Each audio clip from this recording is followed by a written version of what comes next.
साल था 1939।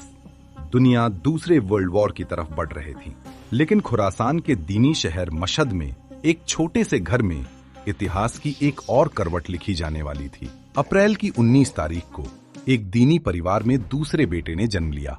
नाम रखा गया अली हुसैनी खामनेई।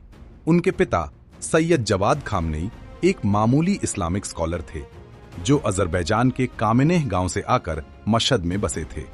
परिवार की आर्थिक स्थिति बहुत अच्छी नहीं थी।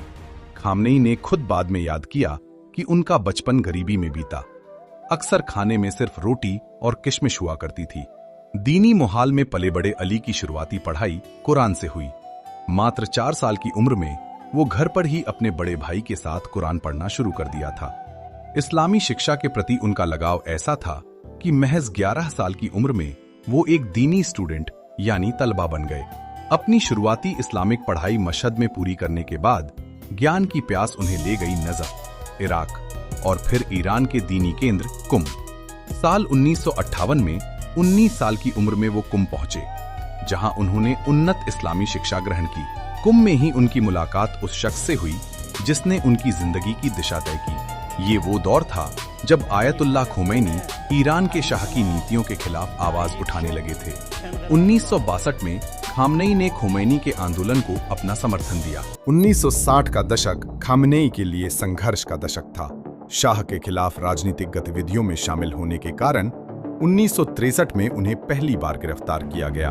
उनकी आधिकारिक जीवनी के अनुसार उन्हें मशहद की जेल में 10 दिनों तक बुरी तरह प्रताड़ित किया गया। ये सिलसिला यही नहीं रुका। 1963 से 1976 के बीच उन्हें कम से कम 7 बार गिरफ्तार किया गया और कुल मिलाकर करीब 3 साल जेल में बिताए।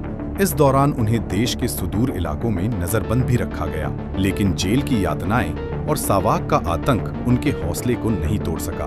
वह खुमैनी के संदेश को जन जन तक पहुंचाते रहे। इसी बीच 1965 में उन्होंने मंसूरे खोजास्तेह बाकरजादेह से विवाह किया, जिनसे उन्हें 4 बेटे और 2 बेटियां हुईं। साल 1978 से 1979 में जब ईरान में क्रांति की लहर उठी, खामनेई सबसे आगे थे। मशहद में उन्होंने सड़कों पर उतरकर प्रदर्शनों का नेतृत्व किया। आखिरकार 1979 में शाह को देश छोड़ना पड़ा और आयतुल्लाह खुमैनी की जीत हुई। क्रांति के बाद खामनेई का सितारा बुलंदी पर था।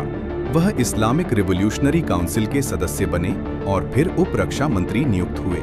इसी दौरान उन्होंने Islamic revolutionary guards corps IRGC को संगठित करने में अहम भूमिका निभाई, जो आगे चलकर ईरान की सबसे ताकतवर संस्था बनी।